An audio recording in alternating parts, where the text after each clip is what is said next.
درود شریف پڑھیے محمد صلی اللہ علیہ وسلم۔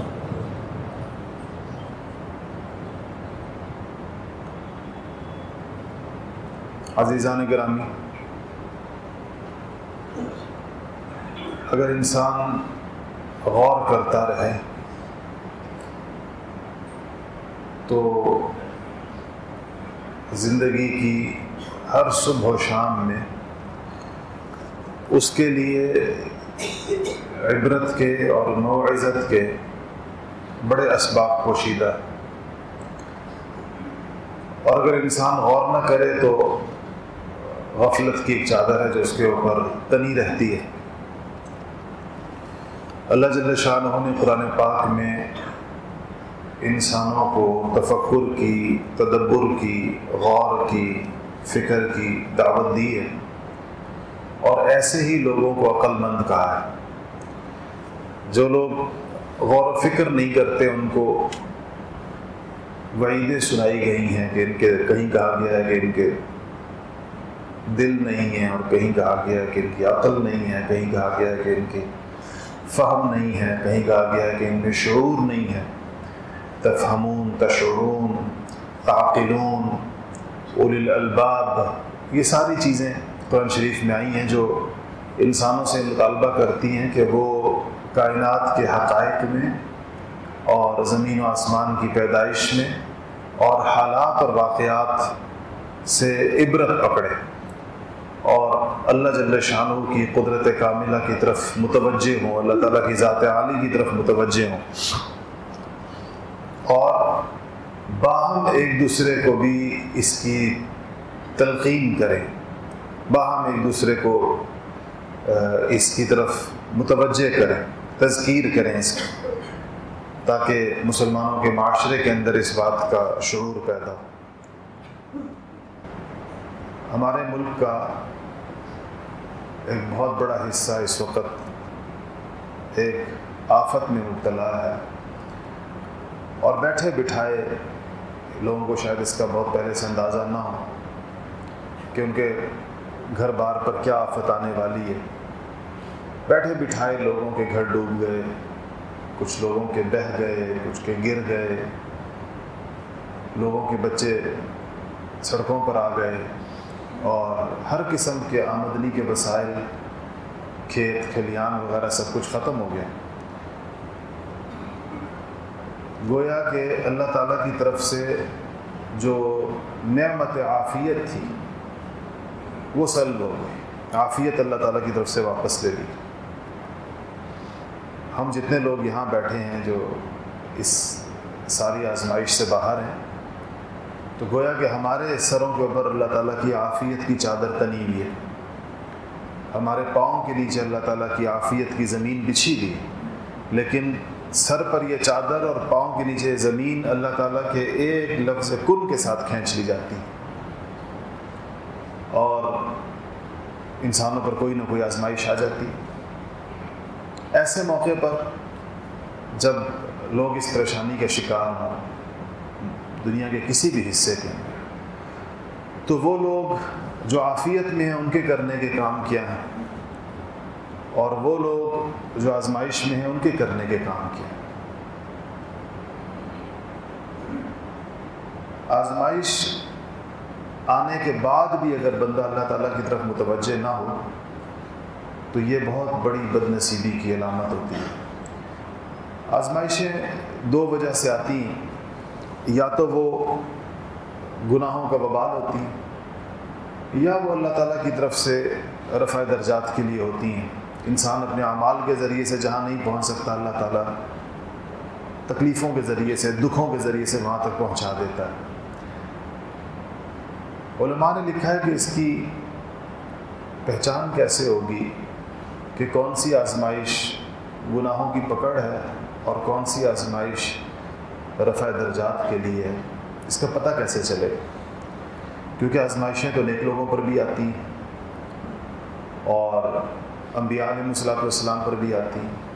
نبی کریم صلی اللہ علیہ وسلم سے پوچھا گیا تو آپ نے یہی فرمایا کہ سب سے زیادہ آزمائشیں وہ انبیاء پر آتی ہیں، اور پھر جو لوگ ان کے قریب، الامثل لفظ حدیث میں آتا ہے، الامثل زیادہ قریب، ثم الامثل زیادہ قریب۔ لیکن اس کا فرق کیسے ہوگا کہ جو آزمائش آئی ہے یہ وہ نبیوں والی اور نیک لوگوں والی آزمائش ہے یا کوئی خدائی پکڑ ہے؟ حکیم الامت حضرت مولانا اشرف علی تھانوی صاحب رحمۃ اللہ علیہ نے لکھا ہے کہ جس آزمائش کے بعد انسان کا رجوع اللہ کی طرف، اس کا رخ اللہ تعالیٰ کی طرف، اس کو استغفار کی، اپنے گناہوں کے احساس کی، اللہ تعالیٰ کی نعمتوں کی، اس کا احساس بڑھ جائے تو یہ رفع درجات کے لیے ہوتی ہے۔ اور جو آزمائش انسان کے روز و شب پر، اس کے معمول پر، اس کی غفلت پر، اس کے گناہوں پر کوئی فرق نہ ڈالے اور بندہ ویسے کا ویسے غافل ہی رہے، اس کو یہ لگے ہی نہ کہ جیسے اس آزمائش کے ذریعے سے قدرت نے میرے گھر کا دروازہ کھٹکھٹایا ہے اور ایک چھوٹی آفت ڈال کر مجھے بہت بڑی آفتوں کی طرف متوجہ کیا ہے۔ اگر یہ احساس پیدا نہ ہو تو پھر یہ آزمائش گناہوں کا وبال ہوتی ہے، اور آزمائش آنے کے باوجود انسان کو اس سے کوئی دینی فائدہ نہیں ہوتا، بلکہ اس کی غفلت میں اضافہ ہو جاتا ہے، اس کی اللہ تعالیٰ سے دوری میں اضافہ ہو جاتا ہے، اور یہ چیز اس کے لیے مزید نقصان کا باعث بن جاتی ہے۔ تو اس لیے آزمائشوں میں ہمارا رویہ، ہمارا طرز عمل، یہ بہت زیادہ اس کا انحصار ہے اس بات کے اوپر کہ یہ کس نوعیت کی مشکل اور کس نوعیت کی پریشانی ہمارے اوپر آئی ہے۔ حضرت شیخ الہند مولانا محمود حسن صاحب رحمۃ اللہ علیہ اپنی عمر کے بالکل آخری زمانے میں مالٹا میں قید ہو گئے تھے، اور بڑی مشکل قید تھی۔ ایک تو عمر ان کی زیادہ تھی، بڑھاپا تھا، اور انگریز نے اسی وقت چھوڑا جب ان کو ان کی موت کا یقین ہو گیا تھا کہ یہ نہیں زندہ بچیں گے، تو ان کو رہا کر دیا۔ وہ طویل بحری سفر کر کے ہندوستان پہنچے اور 6 مہینے کے بعد ان کا انتقال ہو گیا۔ تو وہ مالٹا کے قید خانے میں فارسی کا جملہ دہرایا کرتے تھے کہ الحمدللہ بمصیبت گرفتارم نہ کہ بمعصیت، کہ اللہ تعالیٰ کا فضل ہے کہ آزمائش میں اللہ نے ڈالا ہے، مصیبت ہے آزمائش میں ڈالا ہے قید کی، لیکن کسی گناہ کی پکڑ نہیں ہے۔ تو اس قید کے اندر اگر آپ ان کے معمولات دیکھ لیں، اس 4.5 سال کی قید میں ان کے رفقا نے ان کے شب و روز لکھیں، ان کی عمر 70 کے پیٹے میں تھے اس وقت، اور رات کو 1:30 بجے تہجد کے لیے بیدار ہوتے تھے اور 70,000 دفعہ اس میں ذات کا ذکر کرتے تھے۔ اور ان معمولات کا ذکر کسی مبالغہ کرنے والے خطیب نے نہیں کیا۔ شیخ العرب والعجم حضرت مولانا سید حسین احمد صاحب بدری رحمۃ اللہ علیہ نے سفرنامہ اسیر مالٹا لکھا، وہ خود ان کے ساتھ قید تھے وہاں، انہوں نے لکھا اپنے استاد کے بارے میں، کہا کہ 70,000 دفعہ اس میں ذات کا ذکر کرتے تھے، اور ٹھنڈا پانی ہوتا تھا کیونکہ مالٹا کا جو جزیرہ تھا وہ برفانی تھا، جیسے سائبیریا، مستقل برف ہے، اور کہتے ہیں کہ اس میں پانی ٹھنڈا ہوتا تھا۔ ہم کوشش کرتے تھے کہ رات کو جو آگ جلی ہے اس میں پانی کے کوزے رکھ دیں، بجھی ہوئی آگ میں، راکھ میں، تو شاید وہ صبح تک کچھ ان کی شدت کم ہو جائے، لیکن ظاہر بات ہے کہ اس سے کوئی خاص فرق پڑتا نہیں تھا پانی پر۔ اور فرماتے ہیں کہ حضرت کو پیرانہ سالی کی وجہ سے یہ تکلیف تھی کہ ان کو بار بار استنجا کرنا پڑتا تھا، چھوٹے پیشاب کی تکلیف تھی جیسا بوڑھے لوگوں کو ہو جاتی ہے۔ تو کہا کہ اس ایک رات میں اس ٹھنڈے پانی سے 1:30 بجے کے بعد سے لے کر اشراق تک جو بیٹھنے کا معمول تھا، اس میں بعض اوقات 20 دفعہ وضو کرنے کی ضرورت پیش آتی تھی ایک ہی رات۔ 70 سال سے زیادہ عمر کا بوڑھا، ٹی بی کا مریض ہوں اور قید میں ہو، لیکن اب یہ آزمائش جو ہے اللہ کی طرف ہے نا بندہ، تو جب بندہ اللہ کی طرف ہے تو یہ رفع درجات کے لیے۔ جمعہ کا دن آتا تھا جیسے بھی یہ جمعہ ہے، تو چونکہ جمعے کے دن آیا ہے کہ اذا نودی للصلاۃ من یوم الجمعۃ فاسعوا الی ذکر اللہ، کہ مسلمانوں جب تمہارے کانوں میں جمعے کی اذان پڑے، نودی للصلاۃ، جب اذان دی جائے نماز کے لیے جمعے کی، من یوم الجمعہ فاسعوا الی ذکر اللہ، تو اللہ کی عبادت کے لیے گویا کہ دوڑ پڑو، چل پڑو، یعنی فوراً اسی میں مشغول ہو جاؤ۔ اسی لیے علماء نے اذان جمعہ کے بعد خرید و فروخت کو ناجائز کہا ہے، کیونکہ اذان جمعہ کے بعد حکم یہی ہے کہ اب جمعے کی طرف جاؤ۔ تو وہ قید میں تھے، قیدی کا تو جمعہ نہیں ہوتا، اندر کوئی مسجد نہیں ہوتی ایسی کوئی چیز، تو جمعے کے دن حسب معمول جیسے آزادی کے زمانے کے اندر کرتے تھے، تو نہاتے تھے اور کپڑے بدلتے تھے اور خوشبو لگاتے تھے، اور اس کے بعد پھر تیز تیز قدموں سے چلتے ہوئے قید خانے کے دروازے تک آتے تھے۔ دروازے پر ظاہر دربان کھڑے ہوتے تھے، تو ان سے کہتے تھے کہ دروازہ کھولو، ہم نے جمعہ پڑھنے جانا ہے۔ تو ہنستے تھے کہ قیدی کو دیکھ، جمعے کی اجازت جیل سے باہر کہاں ہوتی، تو وہ کہتا تھا کہ دروازہ نہیں کھل سکتا۔ پھر واپس آتے تھے اور اپنے ساتھیوں سے کہتے تھے کہ اللہ جانتا ہے ہمارے بس میں اتنا ہی ہے، تو جو ہمارے بس میں اس میں ہمارے بس میں تیاری کر کے قید خانے کے دروازے تک جانا، یہ تو ہمارے بس میں، اس میں ہم کوتاہی نہیں کریں گے۔ دروازہ نہیں کھلتا، یہ اللہ کی منشا ہے، یہ اللہ تعالیٰ کی مراد ہے اور اس نے اس پر رکھا ہے۔ ایسی بات اس پر یاد آئی کہ آزمائشیں تو اللہ والوں پر بھی آتی ہیں، نیک لوگوں پر بھی آتی ہیں، نبیوں پر بھی آتی ہیں، لیکن اصل سوال یہ پیدا ہوتا ہے کہ آزمائش پر ہمارا رویہ کیا ہے۔ اگر آزمائش اللہ کی طرف لے جانے والی ہے، اللہ کی طرف متوجہ کرنے والی ہے، تو پھر تو وہ آزمائش ہی بسا اوقات انسان کے لیے رحمت بن جاتی ہے۔ آزمائشوں کے ذریعے سے اللہ جل شانہ انسان کو اپنی طرف متوجہ فرما دیتے ہیں، اس کے دل سے بہت ساری ایسی چیزوں کو ہٹا دیتے ہیں، اتار دیتے ہیں اس کے دل سے۔ تو ایک تو جن پر آزمائش آئی ہو ان کو اللہ تعالیٰ کی طرف متوجہ ہونا چاہیے، اس کو اللہ کی طرف سے سمجھنا چاہیے، اور اللہ تعالیٰ سے اچھی امید رکھنی چاہیے کہ جو اللہ آزمائشیں ڈالتا ہے وہی اللہ نعمتیں بھی عطا فرماتا ہے۔ اور اس نے فرمایا ہے کہ ان مع العسر یسرا، ان مع العسر یسرا، کہ تکلیف کے بعد، پریشانی کے بعد، دکھ کے بعد اور تنگی کے بعد اللہ تعالیٰ کی طرف سے وسعت بھی آتی ہے، فراخی بھی آتی ہے، خوشحالی بھی آتی ہے، آسانی بھی آتی ہے۔ اور دنیا میں جو جتنی تکلیفیں، آزمائشیں اس طرح سہ لیتا ہے کہ وہ اس کا رخ اللہ کی طرف ہوتا ہے، وہ بعد میں دنیا ہی میں اتنی نعمتیں بھی دیکھ لیتا ہے کہ اس کو اپنی آزمائشیں بھول جاتی ہیں۔ اور اگر کوئی اس کی زندگی نے وفا نہ کی اور دنیا کی آزمائشوں کا اس کو دنیا ہی میں پورا اجر اور صلہ نہ ملا، تو آخرت کے اندر اللہ جل شانہ اس پر جو اس کو عطا فرمائیں گے وہ دیکھ کر تو اس کی آنکھیں ہمیشہ ہمیشہ کے لیے ٹھنڈی ہو جائیں گی۔ حضرات صحابہ رضوان اللہ تعالی علیہ مجمعین کبھی بھی اپنی دنیا کی پریشانیوں کا عوض دنیا میں نہیں چاہتے تھے اور ڈرتے تھے۔ جب آخری زمانہ آیا تو ان کے حالات اچھے ہو گئے، فتوحات ہو گئیں اور غنیمت آنے لگی بہت زیادہ مقدار میں، تو صحابہ ڈرتے تھے کہ کہیں ہماری ان آزمائشوں کا یا ہماری ان مجاہدوں کا یا ہمارے ان مشقتوں کا کہیں یہ دنیا ہی میں تو اجر نہیں مل رہا کہ اللہ تعالیٰ ہمیں دنیا میں دے کے نہ فارغ کر دے۔ اصل تو یہ کہ ہم نے اس کا اجر ہمیں آخرت کے اندر چاہیے۔ تو ایک تو اس کی ضرورت ہے، اور اس میں سچی بات ہے کہ ہمارے ماحول میں اس کی کمی بہت زیادہ ہے۔ میں نے گزشتہ ہفتہ ایک پورا سیلاب زدہ علاقوں میں گزارا اور ایک تیز رفتار سفر کیا اس خیال سے کہ ہم ہر جگہ دیکھ سکیں کہ صورتحال کیا ہے۔ میرے ساتھی میرے ساتھ تھے اور ایک وسیع پیمانے پر رفاہی نظام بھی ہمارے ساتھ تھا۔ کبھی جس چیز کی محسوس ہوئی وہ یہ تھی کہ رجوع اللہ نہیں ہوتا ہمارے یہاں سے موقع،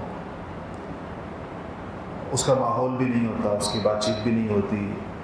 ہم کوشش کرتے تھے بعض جگہ، لیکن یہ ہے کہ آزمائشوں میں انسان کو جتنا اللہ کی طرف متوجہ ہونا چاہیے اس میں ایک کمی ہے۔ ہمارے عمومی ماحول کے اندر۔ دوسرا پہلو یہ ہے کہ جو لوگ عافیت میں وہ کیا کریں، تو ان کو سب سے پہلی چیز جو ہے تو اللہ جل شانہ سے نبی کریم صلی اللہ علیہ وسلم نے ہدایت فرمائی تھی کہ اللہ تعالیٰ سے عافیت کا سوال بہت کیا۔ عافیت اللہ کی بہت، ایک حدیث میں آتا ہے کہ ایمان کے بعد اللہ تعالیٰ کی بڑی نعمتوں میں سے ایک نعمت عافیت، کہ انسان کسی پریشانی کا شکار نہ ہو، سکون میں ہو، چین میں ہو، اطمینان میں ہو۔ یہ اللہ جل شانہ کی کا اس کے اوپر بہت بڑا احسان ہے۔ انسان چونکہ اس کی بعض اوقات قدر نہیں کر پاتا، اور باوجود نعمتوں میں ہونے کے اس کی زبانوں پر شکوہ رہتا ہے، شکایت رہتی ہے، ناخوش رہتا ہے، شکر نہیں ادا کرتا، تو پھر قدرت بعض اوقات یہ عافیت کی نعمت چھین کر اس کو اس نعمت کا احساس دلاتی ہے کہ اب دیکھو اب کیسا ہے۔ تو پہلا کام تو یہ کرنا چاہیے کہ اللہ تعالیٰ سے ویسے عافیت مانگنی بھی بہت چاہیے، اور جو اللہ نے عافیت عطا کی ہوئی ہے اس کے اوپر اللہ تعالیٰ کا شکر بہت زیادہ ادا کرنا چاہیے۔ اور سچی بات یہ ہے کہ ہم جتنا بھی شکر ادا کر لیں تو ہم شکر کا حق نہیں ادا کر سکتے۔ دوسری بات یہ ہے کہ انسان اپنے بس کے مطابق جب بھی امت کے کسی بھی حصے کو کہیں پر بھی تکلیف پہنچے، کسی قسم کی تکلیف بھی پہنچے، تو نبی کریم صلی اللہ علیہ وسلم نے مسلمانوں کی پوری اجتماعیت کو، یعنی پوری امت کو کجسد واحد فرمایا، ایک جسم کے لیے۔ تو فرمایا کہ اذا اشتکا بعضہ اشتکا کلہ، کہ انسان کا جسم ہے تو اگر اس کے جسم میں کسی ایک حصے میں درد ہوتا ہے تو اس کی تکلیف پورے جسم کو ہوتی ہے۔ یہ نہیں ہوتی کہ انگلی میں بھی اگر آپ کے درد ہے تو آپ کا پورا جسم اس درد کو محسوس کر رہا ہوتا ہے، پورا جسم مشکل میں ہوتا ہے۔ تو آپ نے فرمایا کہ یہ مسلمان اس طرح ہے۔ تو یہ کیسے ہو سکتا ہے کہ کہیں پر مسلمان تکلیف میں ہو اور دوسری جگہ کے مسلمان جو ہیں وہ ان کو کوئی پرواہی نہ ہو، ان کے روزمرہ کے معاملات کے اندر اثر ہی نہ ہو؟ اس میں انسانوں کی نوعیت مختلف ہوتی ہے۔ ہمارے ایک ساتھی یہیں نماز پڑھتے ہیں، ہو سکتا ہے ابھی بھی کہیں بیٹھے ہیں، مجھے اچھی لگی ان کی بات، ان کی کیفیت بڑی اچھی لگی۔ مجھے کہنے لگے کہ کل پرسوں مجھے فون کیا، کہنے لگے کہ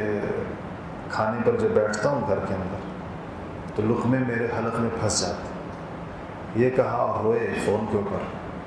کہ یہ سوچتا ہوں کہ پتہ نہیں ان لوگوں کی کیا کیفیت ہوتی، جو مناظر ہم ٹی وی پر دیکھ رہے ہیں، جو پانی دیکھ رہے ہیں، جو سیلاب دیکھ رہے ہیں، جو بے گھر لوگوں کو دیکھ رہے ہیں۔ تو کہا کہ مجھ سے کھایا نہیں جاتا۔ اب یہ ایک کیفیت ہے، اور الحمدللہ یہ تو پہلی چیز ہے۔ اس احساس کے بعد ہی بندہ ان کی مدد کے لیے اپنی پوری کوشش کرتا ہے۔ لیکن اگر ہمیں بالکل کوئی پرواہی نہ ہو، جیسے ہماری زندگی روٹین کی گزر رہی ہے ایسے ہی گزر رہی ہو، نہ ہمیں اس کا احساس ہو، نہ ہمیں اس کا ادراک ہو، نہ ہمارے دل میں اس کا درد ہو، نہ اس جگہ پر اپنے آپ کو رکھ کر کہ اس جگہ ہم بھی ہو سکتے تھے، کہ آج ہمارے گھر کی پردہ دار خواتین وہ سڑکوں کے اوپر بیٹھی ہوں بغیر چھت، اور یہ تو آپ لوگوں کو صورتحال کا اندازہ نہیں ہوگا، لاکھوں لوگ بالکل بغیر چھت کے، جن کے سروں کے اوپر کوئی ترپال بھی نہیں، جن کے سروں کے اوپر کوئی ٹینٹ بھی نہیں۔ آج بھی ہمیں روزانہ کی بنیاد پہ خبریں آ رہی ہیں۔ آج صبح مجھے ساتھیوں نے بلوچستان کی، نصیر آباد کی اور جعفر آباد کی ویڈیوز بھیجی، ابھی آج کی بالکل تازہ۔ اور پھر آج ہمارے کچھ ساتھی واپس آئے، پورے پاکستان میں ہم نے اپنے رضاکار پھیلا دیے تھے الحمدللہ، اور ہیں بھی سینکڑوں ساتھی مختلف جگہوں کے اوپر مشغول ہیں اور بہت مشکل حالات میں کام کر رہے ہیں۔ پانی کے اندر سینے تک پانی سے گزر کر لوگوں تک راشن پہنچا رہے ہیں، کھانا پہنچا رہے ہیں۔ الحمدللہ سینکڑوں کی تعداد میں دیگیں پک رہی ہیں روزانہ مختلف جگہوں کے اوپر۔ تو مجھے آج ساتھی بھی واپس آئے راجن پور سے، تو ابھی تو جمعے سے پہلے میں ان کے ساتھ بیٹھا ہوا تھا، تو مجھے کہنے لگے کہ ہم راشن لے کر، ایک گھر تو کا احاطہ تو تھا ہی نہیں، گر گیا تھا سارا گھر، تو کچھ لوگ چارپائیوں پر بیٹھے ہوئے تھے، تو ہم راشن لے کر چونکہ کوئی باؤنڈری نہیں تھی، گھر تو مسمار ہو چکا تھا، تو ہمیں نہیں خیال آیا کہ یہ کوئی گھر ہو سکتا ہے، تو ہم راشن لے کر آگے چلے گئے۔ تو کہا وہ جو چارپائیوں پر دو تین خواتین بیٹھی ہوئی تھیں، ہمیں ایسے قریب آتا دیکھ کر، حالانکہ چھوٹے بچے ہیں 17-18 سالوں میں، تو کہا کہ ہمیں دیکھ کر وہ اتنی ہنگامے میں آ گئیں کہ ان کو سمجھ میں نہیں آ رہا تھا کہ وہ پردہ کیسے کریں، اور کیونکہ کوئی جگہ ہی نہیں تھی، وہ چھوٹا سا خیمہ تھا، اس کے اندر بچے تھے اور باہر تو سارا کچھ گرا ہوا تھا، مسمار تھا. تو کہا کسی نے اپنی چادر ایسے کی، کسی نے پردے خیمے کے پیچھے اپنے آپ کو کیا. ہمیں ایک دم خیال آیا تو وہیں پر رک گئے، ہم نے سامان وہیں پر رکھا، مرد نہیں تھے وہاں پہ، کہ ہم نے سامان وہیں پر رکھا اور ہم وہیں سے واپس ہو کر چلے گئے. لیکن ہمیں اندازہ ہوا کہ یہ کوئی بہت ہی باپرد گھرانہ تھا، اور یہ ان کے لیے بالکل کہ ان کے کسی مردوں کا اس طرح ان کے گھر کے اندر آ جانا ان کے لیے انتہائی ایک اس کا باعث تھا، اچانک پریشانی کا باعث تھا. تو جو مجھے ساتھی سنا رہے تھے تو رو رہے تھے سناتے ہوئے، کہنے لگے کہ دیکھیں کیسے حالات کہ کن گھروں کی خواتین کس پریشانی میں بیٹھے بٹھائے آ رہی ہیں. تو کہنے کا مقصد یہ کہ انسان جب اپنے آپ کو اس جگہ پر رکھے تو اس کو پھر احساس ہوتا ہے کہ اللہ تعالیٰ نے میرے ساتھ کتنی عافیت کا معاملہ کیا ہے، اور اس میں اس کو اس عافیت کا ایک شکر یہ ہے کہ انسان پھر اپنے ان بھائیوں کی بہنوں کی مدد میں کوشش میں خود اترے میدان میں. میں ہمیشہ اپنے ساتھیوں سے کہتا ہوں کہ صرف پیسے دے دینا آج کل تو اس کی شکلیں بڑی آسان ہیں، لوگ اس کو بہت بڑا کام سمجھتے ہیں کہ جی بس کسی چیریٹی اور کسی فاؤنڈیشن اور کسی ٹرسٹ سے کہا کہ اپنے اکاؤنٹ نمبر دے دیں جی ہم آن لائن ٹرانزیکشن کر دیں. تو اتنا کافی نہیں ہوتا. انسان دنیا کا ہر کام پیسے سے نہیں ہوتا. بعض اوقات انسانوں کی ضرورت ہوتی ہے. ہم نے وہاں اندازہ لگایا جا کر اگر ہمیں کوئی پیسوں کی کمی نہیں تھی، پورے پاکستان سے لوگ بھیج رہے تھے اور زیادہ ہی بھیج رہے تھے جو ہم لگانا مشکل ہو رہا تھا، ہمارے ساتھی جانتے ہیں. لیکن اگر میدان میں ہمارے ساتھی نہ ہوتے تو ہم ان پیسوں کو مستحقین تک پہنچا ہی نہیں سکتے تھے. اصل تو یہی تھا کہ میدان میں ساتھیوں کا موجود ہونا ضروری ہوتا. لوگ نکلیں خود اور جا کر ڈھونڈیں کہ کیونکہ متاثر سڑک پہ تھوڑی بیٹھا ہوتا ہے، اور نہ وہ آپ کے پاس آپ کے گھر آتا ہے اور نہ وہ کسی اور جگہ آتا ہے کہ وہ اس تک تو رسائی سب سے مشکل ہوتی. اس تک آپ پہنچیں گے کیسے؟ 4 گھنٹے آپ کو کشتی کا سفر کرنا پڑے گا اور پیدل آپ کو چلنا پڑے گا اور پانی کے اندر آپ کو اترنا پڑے گا. اس سارے پورے رات کو آپ طے کریں گے تو آگے کوئی بھوکوں کی بستی آ جائے گی، ایسی بستی آ جائے گی جس میں لوگ پتہ نہیں گھاس کھا رہے ہوں گے یا ان کے پاس کوئی کھانے کی کوئی چیز نہیں ہوگی. اس وقت جب آپ کو آج مجھے ساتھی بتا رہے تھے، آج ہی چیزیں سنا رہے تھے، کہنے لگے کہ ہم کشتی کے اندر رجحان کے اندر 2-2.5 گھنٹے سفر کر کے ایک بستی میں پہنچے. تو دیگیں ہمارے پاس تھیں، بریانی کی، پلاؤ کی، قورمے کی. ہم نے الحمدللہ بہت اچھا کھانا پکوایا تھا، بڑا معیاری. تو کہا دیگیں ہمارے ساتھ کشتی میں تھی. تو کہتے ہیں کہ ہم کہہ رہے ہیں ان کو کہ ہم پہنچ رہے ہیں، کشتی لگاتے ہیں آپ کے جزیرے بن گئے ہیں جگہ جگہ، ایسے 50 گھروں کے جزیرے، اس کے چاروں طرف پانی ہے اور بہت اونچا پانی ہے، 60 فٹ پانی. تو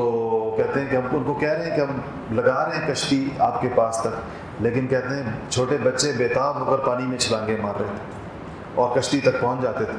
اور کہتے ہیں ہم نے خود یہ منظر دیکھا کہ اس میں ان کی گائے جو تھی، ہم نے کہا کہ ہم تو دیگیں لائے تھے، برتن تو ہمارے پاس نہیں تھے. تو ہم نے کہا کہ برتن لاؤ، ہم آپ کو چاول ڈال کے دیں، بریانی ڈال کے دیں. تو کہتے ہیں ہم بھاگ کر گئے، بھینس کے سامنے سے اس کا جو وہ ایک اتنی کڑاہی سی ہوتی ہے، کیا کہتے ہیں اس کو، ہاں یہ جو تغاری سی ہوتی ہے جس میں بھینس کو کھانا دیتے ہیں، چھوٹی سی لوہے کی. تو کہا اس نے جلدی سے اس کو اٹھایا اور وہاں پر جا کر پانی تو ساتھ تھا ہی، اس کے اندر اس کا تھوڑا سا چارہ رہ گیا تھا وہ پھینکا اور اسی کو پانی سے دھو کر چاول رکھنے کے لیے ہمارے سامنے رکھ دیے کہ اس میں ڈال دیں. تو یہ لوگ کہتے ہیں ہمارے ڈالنے والے ساتھی چاول ڈال بھی رہے تھے اور رو بھی رہے تھے کہ ان کے پاس اتنا برتن نہیں ہے کہ جس کے اندر وہ انسانوں کی طرح کھا سکے. کھانا تو انہوں نے پہنچا دیا، لیکن اب اس طریقے سے کتنے لوگ ہیں جو پہنچا سکتے ہیں؟ وہ اس وقت جب تک جا کر لوگ اطمینان سے، آج دیکھیں آج 10واں دن ہے اور یہ یہاں اسلام آباد سے ہمارے ساتھی جو یہاں پڑھتے ہیں، حالانکہ ان کی نوکریاں ہیں، پروفیشنلز ہیں، کاروباری لوگ ہیں. ہمارے پاس تو مدرسوں کے اس طرح عام ریزیڈینشیل اسٹوڈنٹس نہیں ہوتے، یا تو یونیورسٹیوں کے طلبہ ہوتے ہیں یا پروفیشنلز ہوتے ہیں یا بزنس مین ہوتے ہیں. یہی 2-3 طبقات پڑھتے ہیں ہمارے پاس الحمدللہ ہزاروں کی تعداد میں. یہ سب لوگ اپنے کام کاج چھوڑ کے دیہاتوں میں بیٹھے ہیں، دفتروں کو چھوڑ کے بیٹھے ہیں، اپنے کاروباروں کو چھوڑ کے بیٹھے ہیں، اپنی یونیورسٹیوں کو چھوڑ کے بیٹھے ہیں اور کسی کو 10 دن ہو گئے، کسی کل میں نے فہرست منگوائی سارے رضاکاروں کی جو جہاں پر بھی ہیں، تو میں نے کہا مجھے ہر ایک اس کے آگے لکھ کر دے، جو ان کے مسئول ہیں ان سے میں نے کہا مجھے لکھ کر دیں کہ کتنے دن مزید آپ رہ سکتے ہیں وہاں پر. تو بہت ساری ناموں کے آگے 100 لکھا ہوا تھا، 100. تو میں نے اسے پوچھا کہ 100 کا مطلب کیا ہے؟ تو مجھے کہا اس کا مطلب یہ ہے کہ جب تک آپ کہیں تو ہم لوگ ادھر رہنے کو تیار، ہمارا کوئی دن ہی نہیں، واپسی کا کوئی وقت ہی طے نہیں. 1 مہینہ رہنا پڑے، 2 مہینے رہنے پڑے، 3 مہینے رہنے پڑے، ہم ان لوگوں کے وہاں پر ہوں. آج جو جماعت واپس آ رہی تھی کہنے لگے کہ ایسے ہم سے وہاں کے مقامی لوگ لپٹ کے رو رہے تھے. جو کچھ ساتھی آتے ہیں، کچھ جاتے ہیں، ایک ترتیب لگی رہتی ہے. جو آنے کو تیار نہ بھی ہو تو میں واپس بلوا لیتا ہوں، میں کہتا ہوں تمہارے دن زیادہ ہو گئے ہیں، کسی اور کو بھیجتے ہیں. تو کہنے لگے کہ ہم اس کے، تو یہ جب تک خود دونوں طریقوں کے ساتھ اس میں اصل دیکھیں جہاں پر بھی جان بھی پیش کرنی ہوتی ہے. یہ نہیں کہ صرف مال پیش کر کے مطمئن ہو جائیں کہ ہم نے پیسے دے دیے قصہ ختم ہو گیا. دنیا کا ہر کام صرف پیسے سے نہیں حل ہوتا.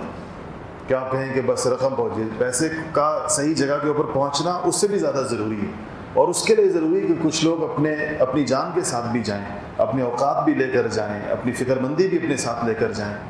اور وہاں پر جا کر کوشش کریں کہ خود پہنچیں، ایسی جگہوں پر پہنچیں. آپ اس سے زیادہ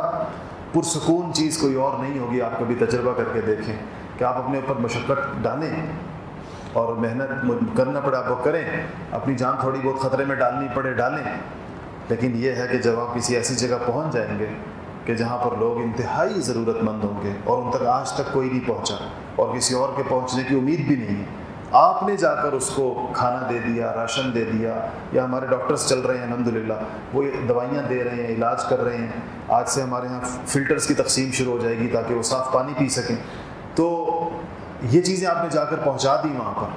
تو اس وقت جو ان کی ضرورت پوری کرنے کے اوپر جو اللہ جل شانہ کی رضامندی اور اس کے ساتھ انسان کو جو سکون ملتا ہے آپ اس کا تصور بھی نہیں کر سکتے. سیدنا ابن عباس رضی اللہ تعالیٰ مسجد نبوی کے اندر اعتکاف کے اندر، اعتکاف ہو رمضان کا جو واجب ہو جاتا ہے انسان پہ، اور مسجد نبوی، تو ایک بندہ آیا کہ میری یہ مصیبت ہے، میں اس پریشانی کے اندر ہوں، آپ میرے ساتھ چلیں. تو چل پڑے اس کے ساتھ، مسجد سے نکل گئے باہر. کسی نے توجہ دلائی، کہا کہ آپ کا اعتکاف ٹوٹ گیا،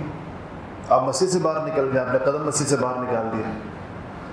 تو رسول اللہ صلی اللہ علیہ وسلم کی قبر مبارک کی طرف اشارہ کر کے کہنے لگے کہ سمعت من صاحب هذا القبر، کہ میں نے ان قبر والوں سے بات سنی، ان کی یہ بات ہم تک پہنچی کہ جو اپنے مسلمان بھائی کی کسی ضرورت کو پورا کرنے کے لیے چلے گا پھرے گا تو اللہ تعالیٰ اس کے اور جہنم کے درمیان 3 خندق کا فاصلہ قائم کر دیں گے، اور ایک خندق اتنی ہوگی جیسے زمین و آسمان کا فاصلہ ہے. اللہ اس کو جہنم سے اتنا دور کر دیں گے، گویا کہ ایک دفعہ زمین و آسمان، پھر دوسری دفعہ زمین و آسمان کا باہمی فاصلہ، پھر تیسری دفعہ زمین و آسمان کا فاصلہ. اتنا اللہ جل شانہ اس کو جہنم سے دور کر دیں گے جو اپنے مسلمان بھائی کی کسی ضرورت کے لیے چلے گا. یہ نہیں کہا کہ اس کی ضرورت پوری کر دے گا، کوشش کرے گا اس کی ضرورت، ہو سکتا ہے پوری ہو سکتا ہے نہ ہو.